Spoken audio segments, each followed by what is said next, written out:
తాజాగా మంత్రి నారా లోకేష్ గారి కుమారుడు దేవాంష్ ఒక పోడ్కాస్ట్ కార్యక్రమాన్ని స్టార్ట్ చేస్తున్నారు అని దానికి సంబంధించిన ఒక ట్రైలర్. అందులో దేవాంష్తో పాటు మంత్రి గారు కూడా, అంటే వాళ్ళ తండ్రి గారైన లోకేష్ గారు కూడా ఉన్నారు. ఒక ట్రైలర్ విడుదల చేశారు. ఫైన్, చాలా మంచిదే. అండ్ వాళ్ళ ఆ దేవాంష్ కూడా చాలా సూపర్ యాక్టివ్గా కనిపిస్తూ ఉన్నారు. ఈ క్రమంలో తను మాట్లాడిన ఇంగ్లీషు, తన పెర్ఫార్మెన్స్ మీద వాళ్ళ నానమ్మ గారితో పాటు చాలామంది అప్రిసియేషన్స్ ఇచ్చారు. చాలా మురిసిపోయారు. సంతోషం. ఎవరైనా పిల్లలు బ్రహ్మాండంగా ఉంటే అసలు ఎంత ఆనందం అనిపిస్తుంది. పిల్లలు స్మార్ట్గా, పిల్లలు యాక్టివ్గా, పిల్లలు మంచి తెలివివంతులుగా ఉంటే ఎంత మురిసిపోతాం మనం. ఎవరి పిల్లలైనా కానివ్వండి, అల్టిమేట్గా మన వాళ్ళే కదా అందరూ. సో ఇవన్నీ మనం అప్రిసియేట్ చేయాల్సిన అంశాలే. బట్ ఒకవైపు ఇవి ఉంటే మరొక వైపు బెండపూడి స్కూల్ విద్యార్థినులు ఎవరైతే ఉంటారో వాళ్ళు మళ్ళీ నెట్టింట పెద్ద ఎత్తున చర్చలోకి వస్తూ ఉన్నారు. కారణం లేకపోలేదు.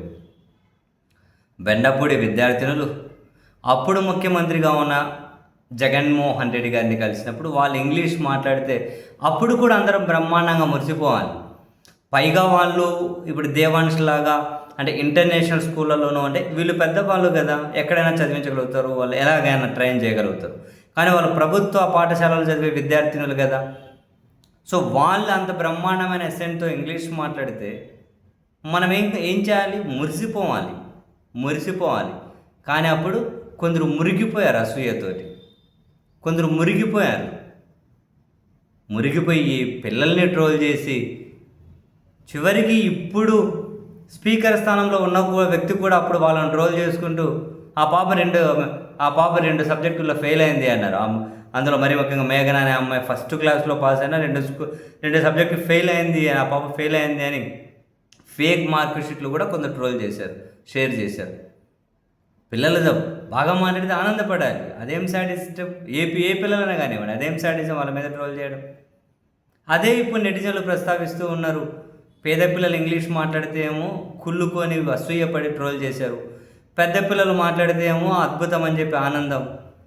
చివరికి ఇక్కడ అభినందనలు, ప్రశంసల్లో కూడా పేద ధనిక ఈ వర్గాల తారతమ్యం ఉంది అని చెప్పి చాలా పెద్ద ఎత్తున చర్చ జరుగుతుంది. మరోసారి ఆ బెండపూడి విద్యార్థులు అయితే చర్చలోకి వచ్చారు. సీరియస్లీ నిజమే కదా. ఎందుకు వాళ్ళని అప్పుడు అంత ట్రోల్ చేయాల్సిన అవసరం ఉందా? అప్పుడు అంత ట్రోల్ చేయాల్సిన అవసరం ఏముంది? అంత అద్భుతంగా మాట్లాడితే పిల్లలు ఏంటో మరి. కనీసం ఇటువంటి అప్పుడు ట్రోల్ చేసిన వాళ్ళు ఇట్లాంటప్పుడు రియలైజ్ అన్న అవ్వాలి కదా. ఇప్పుడు దేవాంశను ప్రశంసించవచ్చు, అందులో తప్పేముంది? పిల్లోడే కదా. ఎవరు బాగున్నా సంతోషమే కదండి బాబు. నెటిజన్ల ప్రశ్న ఏంటి అంటే అప్పుడు మరి ఆ పిల్లల్ని ఎందుకు అంత ట్రోల్ చేశారు? అప్పుడు ఆ పిల్లల్ని ఎందుకు అంతగానం తిట్టారు? అంటే పేదోళ్ళు ఇంగ్లీష్ మాట్లాడకూడదా? పేదోళ్ళు స్టైల్గా మాట్లాడకూడదా?